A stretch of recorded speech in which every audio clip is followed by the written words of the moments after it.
Alright, now we're going to Merchant Port. It's a preference thing, yeah. Alright, starting off, Game 1 Merchant Port yet again. Are we Arizona? I don't know. Apparently we're Arizona though. We are seeing a lot of Merchant this tournament. Exactly. It's just gonna this is definitely a good stage for Clairen. This is a bit weird to get used to, but it is really strong for the character. It gives her a lot more recovery options and flat drop mix-ups she doesn't have on other stages. But Torque right now is just struggling to find his way in. Good recovery. No, but he gets right with some roll. Clairen's kind of like X Factor, like in a lot of, this is the case for a lot of matchups, but especially this matchup, it really is like her ledge trapping. It's kind of like the main thing she's going to have over Wrastor. Obviously the range too, but Wrastor is kind of built for whiff punishing, so that range ends up being more of a liability sometimes. Yeah, but like Wrastor, again, no disjoint, so Torque has to pick and choose his battles very carefully. Exactly. Otherwise, OoDa's just gonna absolutely come out swinging like that. Pick and choose his battles and also be ready for the DI. So that's kind of the thing. The Sours are weak, but if you're used to getting hit by tippers and having a second to think about your DI, those Sour spots can catch you off guard.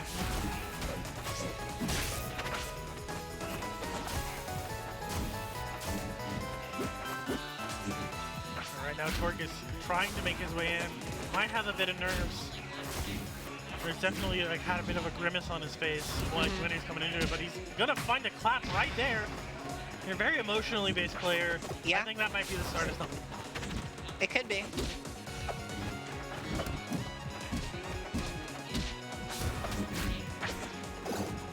Oh, parry again. Right, yeah, we're seeing it down there, but doesn't lead to a whole lot, unfortunately. It's not quite ready for the follow-ups. That slipstream's not in the best positions. Alright, we're seeing a We're not seeing the short hop slipstreams. I guess it's not the most impactful on this stage, but we see it's in a good position there. Torque again, like we said, gotta pick and choose his battles carefully, and he's picking and choosing his battles very carefully right now. Yeah.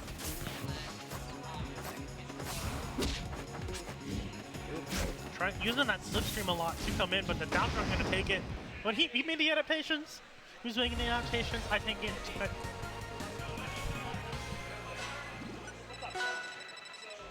Alright, so getting quick to your question here, but yeah.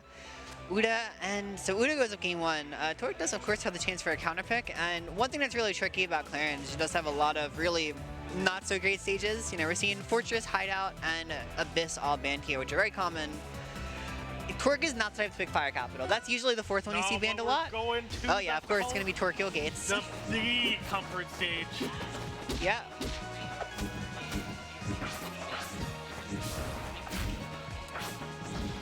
And also, like, we were talking about it a little bit yesterday. I think Clairen's not the best on this stage. It's pretty mediocre. It's kind of like Absol. Like, I don't think she's bad here, but it's very mediocre for her. It's the length of the plats, or the height of the plats. Yeah, well, actually, that isn't really a problem for Clairen. The real problem, a lot of it, is just that she doesn't get a lot off of plat drops from the stages like this. Whereas a character like Wrastor, you know, can take advantage of both plat layouts. And when the plat layouts like this, her recovery is also so much worse. True, yeah, you don't have that overhang. Yeah.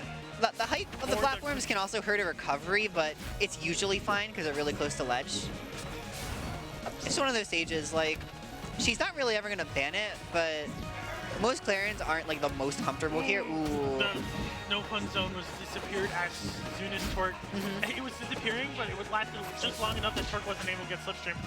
Yeah, for sure. Not exactly what you want to see there. Ooh, okay. Alright. So yeah. Oh, the tipper gonna come out. Usually just that little bit of extra insurance. OoDa at kill percent here, but Torque barely missing the up B. Clearly baffled as to how that one missed. He was very close to it. It was very close. It must have been like a pixel off. If this was melee, that may have been a phantom. Yeah. That'd be even worse, honestly. Ooh, okay. We're seeing some tippers coming out here. Torque off stage. Getting these techs at least. That's his rough position for Torque right now. Losing resources, trying to make his way back. But OoDa is just ready. Like you said, the ledge trapping coming in so handy for Clairen. He does it with the Herbox extension from M-Tilt.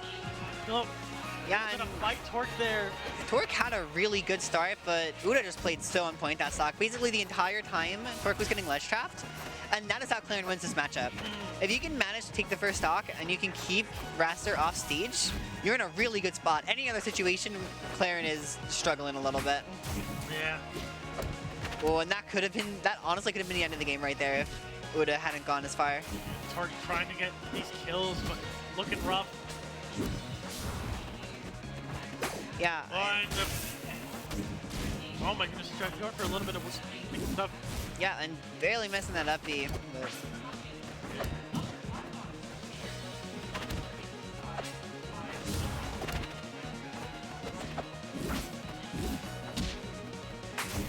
Ooh. Yep, counter hitting the clap with the back air. This counter hit Bears. No, Clairen doesn't have the best options to like come out of this advantage with. Bear is kind of her one, and move is really hard to DI. If you get caught up in the ceiling like that, you're gonna die really early.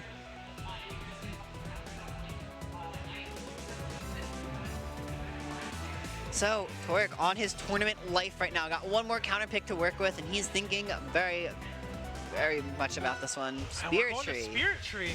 I mean, it's like similar enough. Maybe once we saw he was struggling really hard with recovering. This stage will help a lot with recovering. You're very right on that.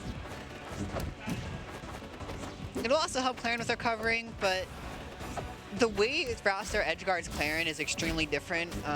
Like the best edgeguards that Wrastor can do are up B counter hits, and ThrownOrc probably doesn't know those. Clearly frustrated right now. Early kill there, first 30 seconds of the game, and OoDa already has a massive lead.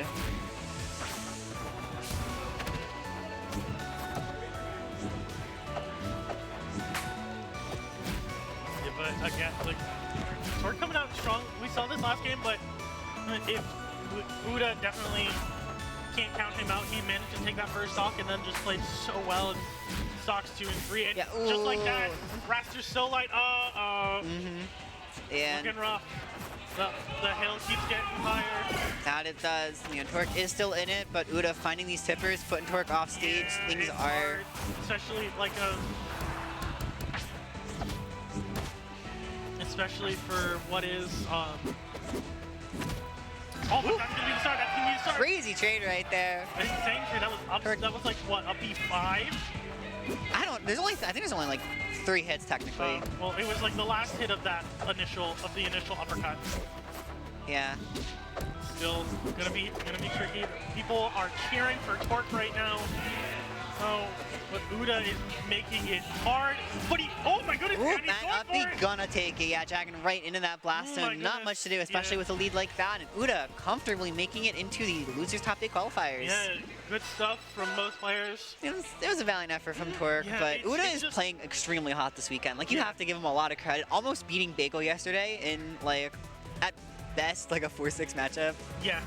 That's pretty, you know. People just... This weekend has been insane.